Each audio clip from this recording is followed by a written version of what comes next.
नमस्कार, मैं हूं आपका दोस्त विजय विद्रोही और आप देख रहे हैं हमारा खास कार्यक्रम विजय फैक्टर।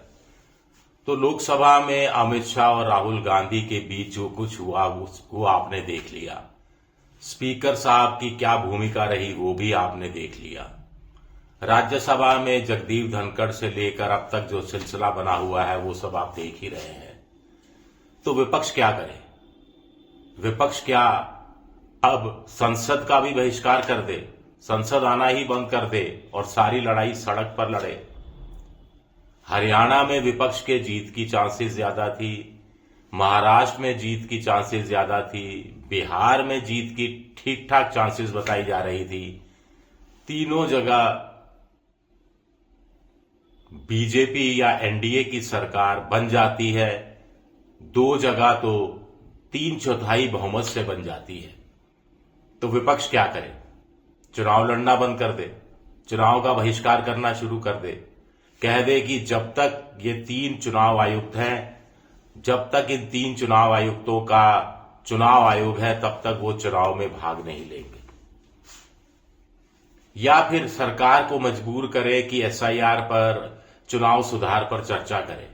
तो विपक्ष को लगा कि ठीक है, मान जाते हैं बीजेपी की बात, मोदी जी की जिद कि भाई पहले वंदे मातरम पर चर्चा होगी फिर चुनाव सुधार पर चर्चा होगी, तो कर लेते हैं। वंदे मातरम पर चर्चा हुई, उसमें निचोड़ क्या निकला? बीजेपी पर ही वो चीजें कैसे भारी पड़ गई, उल्टी पड़ गई। उस पर हम वीडियो बना ही चुके हैं, आप कहेंगे तो थोड़ी देर बाद उस पर भी 2-4 लाइनें मैं बोल दूंगा। लेकिन ताजा मामला चुनाव सुधार पर है। विपक्ष की तरफ से कुछ मांगे तो रखी गई चुनाव सुधार को लेकर, विपक्ष की तरफ से कुछ सुझाव तो दिए गए चुनाव सुधार को लेकर। मसलन मनीष तिवारी ने 2-3 अच्छे सुझाव दिए। उनका कहना था कि एक तो उन्होंने जानकारी लेनी चाहिए कि ईवीएम का सोर्स कोड किसके पास होता है। कोई जानकारी नहीं मिली।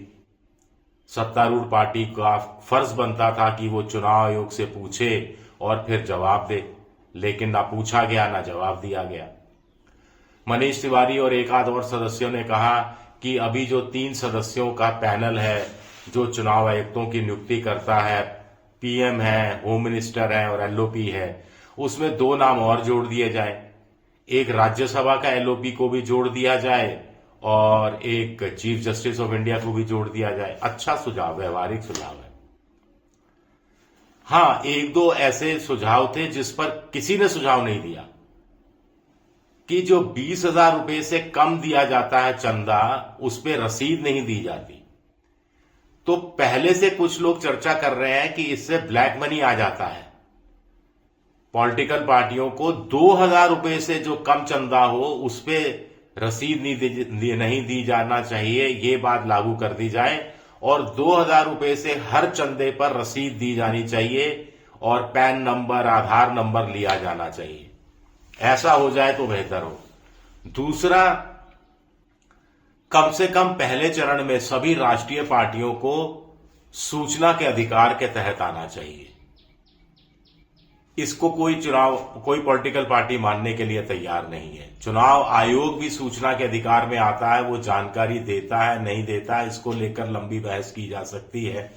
लेकिन सभी पॉलिटिकल पार्टियां अगर सूचना के अधिकार के दायरे में आ जाती हैं तो वो खर्चा करने से डरेंगी, क्योंकि सूचना के अधिकार के तहत आपको फिर जानकारी देनी पड़ेगी कि मान लीजिए प्रधानमंत्री की रैली थी तो 1000 कुर्सियां लगाई गई, एक कुर्सी कितने रेट पर किराए पर ली गई, किससे ली गई, उसका बिल कहां है, कच्चा बिल है, पक्का बिल है, उस पर जीएसटी है नहीं है, तमाम चीजें रिकॉर्ड में आ जाएंगी। तो इससे हर कोई डरना चाहता है। यह सुझाव भी किसी ने नहीं दिया कि सरकार को फंडिंग करनी चाहिए चुनाव की। अब सब कह रहे हैं कि चुनाव लड़ना बड़ा महंगा हो गया है, सब कह रहे हैं कि चुनाव में लेवल प्लेइंग फील्ड नहीं रही, सब कह रहे हैं कि सत्तारूढ़ पार्टी को इलेक्ट्रोल बॉन्ड के जरिए, फिर टाटा ने दिया पैसा, दूसरी कॉर्पोरेट ने पैसा दिया, तो 80% पैसा तो अकेले सत्तारूढ़ पार्टी या बीजेपी के खाते में जा रहा है। तो ऐसे में सरकारी फंडिंग से चुनाव कराया जाए जैसे यूरोप के कई देशों में कराया जाता है तो कितना अच्छा होगा। कुछ जगह रोक लगाई गई है कि कोई कॉर्पोरेट एक साल में इतने पैसे से ज्यादा किसी एक पर्टिकुलर पार्टी को नहीं दे सकता। तो हिंदुस्तान में भी इस तरह की रोक लगाई जा सकती है, किसी तरह की पाबंदियां लगाई जा सकती हैं, लेकिन इस पर ना तो बीजेपी बोली, ना मोदी जी बोले, ना अमित शाह जी बोले, ना प्रियंका गांधी जी बोली, ना ही राहुल गांधी जी बोले, ना ही किसी दूसरी पॉलिटिकल पार्टी के नेता बोले। यह अपने आप में अखिलेश जी ने भी कुछ नहीं बोले। यह अपने आप में बड़ी हैरानी की बात है। यानी कोई पॉलिटिकल पार्टी नहीं चाहती कि चुनाव में प्रक्रिया को लेकर और ज्यादा पारदर्शिता बरती जाए। इसके लिए क्रांतिकारी परिवर्तन होने चाहिए, सुधार होने चाहिए। इसका पक्ष कोई लेता हुआ दिखाई नहीं दे रहा।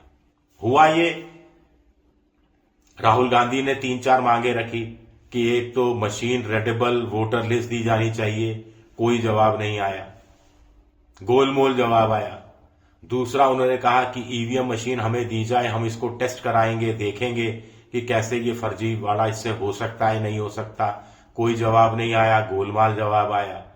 तीसरा, उनका कहना था कि सीसीटीवी फुटेज आखिर 45 दिन बाद क्यों डिलीट कर दी जाती है, उसको बचा के रखा जाना चाहिए और प्रोवाइड किया जाना चाहिए, गोलमोल जवाब आया। चुनाव आयोग के जो सदस्य हैं उनको जिंदगी भर ताउम्र की इम्यूनिटी मिल गई है कि जो भी वो अपनी कार्यकाल के दौरान जो उन्होंने फैसले लिए, उनको उसके आधार पर उनपे ना एफआईआर दर्ज हो सकेगी, ना मुकदमा दर्ज होगा। इसका गोलमाल जवाब आया कि ये तो पहले से था। पहले तो चुनावी प्रक्रिया शुरू होने के बाद चुनाव आयोग के अधिकारियों पर कार्रवाई नहीं हो सकती थी और चुनाव की प्रक्रिया खत्म होने तक का सिलसिला था। यानी model of code of conduct लागू होने से मॉडल कोड ऑफ कंडक्ट वापस लेने तक के बाद बीच की स्थिति थी। लेकिन गोलमाल जवाब देश के सबसे बड़े नेताओं में से एक नेता ने दे दिया, जिन्होंने कथित एक इस तरह के शब्द का इस्तेमाल किया जो मर्यादित नहीं है।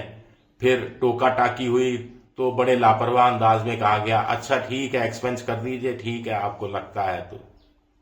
स्पीकर का रोल सबने देख ही लिया। तो ऐसे क्या कोई लोकतंत्र काम करेगा? अब जनता के पास सबसे बड़ा हथियार चुनाव है। वो हथियार ही अगर आप बोथरा साबित कर देंगे, उस हथियार की अहमियत कम कर देंगे, तो फिर जनता इस प्रक्रिया में शामिल ही नहीं होगी, तो फिर मतलब क्या रह जाएगा? इस बात को समझना बहुत जरूरी है आज की तारीख में, जिसको लेकर अब सत्ता पक्ष ने तो कोई एक सुझाव नहीं दिया। सत्ता पक्ष जैसे चुनाव आयोग के लिए बैटिंग कर रहा था कि जैसे उनको यही मतलब था कि विपक्ष जो कह रहा है उसको ठुकरा दिया जाए, नकार दिया जाए, गलत साबित कर दिया जाए, झूठा साबित कर दिया जाए। भाई साहब, चुनाव सुधार की बात हो रही है। आपको भी तो लगता होगा कोई एक सुझाव तो दे सकता था विपक्ष, सत्ता पक्ष का कोई एक नेता तो एक सुझाव दे सकता था कि उनकी नजर में ऐसा किया जाना चाहिए, वैसा किया जाना चाहिए। लेकिन वहां भी कुछ नहीं। कमाल है। शुक्रिया, मेरा ये वीडियो देखने के लिए बहुत बहुत शुक्रिया।